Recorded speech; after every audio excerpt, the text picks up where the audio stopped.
Hello and welcome to another Tabletop Games blog Saturday review. Living in the country is nice, but getting to work requires a car. In fact, getting anywhere needs a car. Shopping, going out, unless it's to the local at the edge of the village, seeing friends, because even though you pretend to, you don't actually get on with your neighbours, and doing the school run.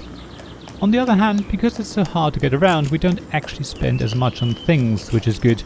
However, there's a lot we need to do if we want to make sure our household leaves only a tiny footprint by Gaard Games.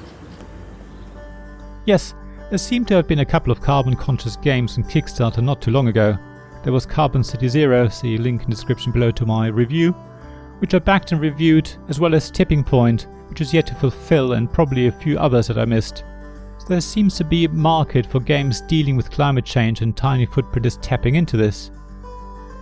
Everyone works together as one household and tries to reduce the carbon footprint that's represented by 4 types of emission tracks: transport, housing, food and consumption.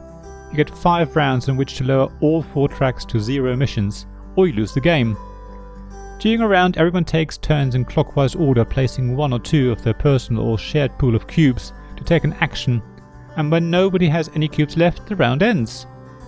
Everyone also gets a hand of cards that represent 1 type of 3 kinds of resources, or that can be used as an action.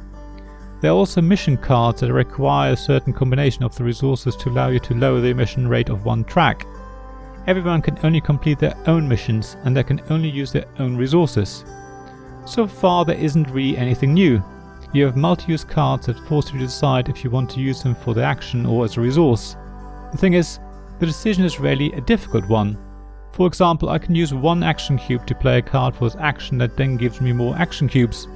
Or I can use the action cube to fulfill a mission that uses the card as a resource, meaning I don't get extra action cubes. Well, the obvious choice is that you play it for its action so you get more cubes. Other cards allow you to draw more cards, which again seems like an obvious choice, especially because drawing a single card costs 1 action cube, and to draw 3 cards costs 2 cubes. Playing 1 cube to use a card's action to get 3 cards seems like a great deal. That in itself might not be so bad, but unfortunately it doesn't end there.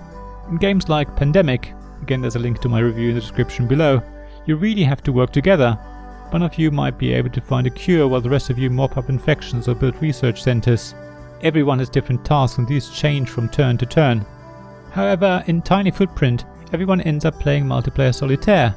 You draw your missions, decide which ones are most profitable in terms of converting resource cards into emission reductions, and off you go.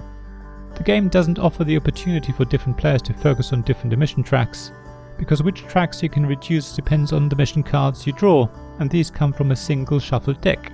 So if everyone has cards for the food track, then there's very little you can do about it. The upshot of this multiplayer solitaire approach is that the solo game feels exactly the same as the 2-player game or playing Tiny Footprint with more players. Not many games can achieve that. The thing is, the game is trying to encourage us to really work together though.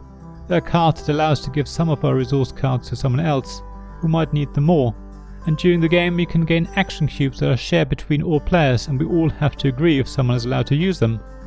Yet, people never need to give any of their resource cards to someone else, because everyone can draw the cards they need on their own, and the shared action cubes are basically needed when someone has run out of their own cubes, while others still have some of theirs left.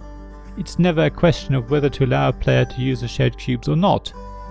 At the same time, Tiny Footprint is actually a really lovely game to play, and probably a great introduction into resource management, hand management, and multi-use card games. It's relatively easy to teach and learn, and doesn't actually outstay its welcome. The setup is also always a little different as you choose the type of household you are, which adjusts the starting emissions for the 4 tracks, and you can choose different difficulty levels. Replayability is still an issue though, because some turns feel very mechanical as the cards dictate what you should do and in what order, but that also means it's not too taxing on your brain, in a game that is challenging enough to play in the evening after work, but not too demanding to be overwhelming. So Tiny Footprint is a game that I will always be happy to play, but not necessarily one that I'm itching to get to the table all the time. Thank you for listening to this Tabletop Games blog Saturday review podcast. Please check the description below for links mentioned in this episode, as well as to the written version of this article on the blog. If you enjoyed this episode, please subscribe, give us some stars or leave a review. Please also tell your friends about me, and if you want to offer financial support, check out my Patreon and Ko-fi pages. links to which you'll find in the blog at tabletopgamesblog.com. So thank you again for listening, and I hope to see you again soon. This podcast was made possible by the generous help of my Patreon supporters: Royal Patron Sean Newman, Castle Guard David Miller, Dice Masters Alex Bardi, Paul Grogan, Robin Kay and James Naylor, and Shining Lights Sarah Reed, Tim Vernick and We're Not Wizards.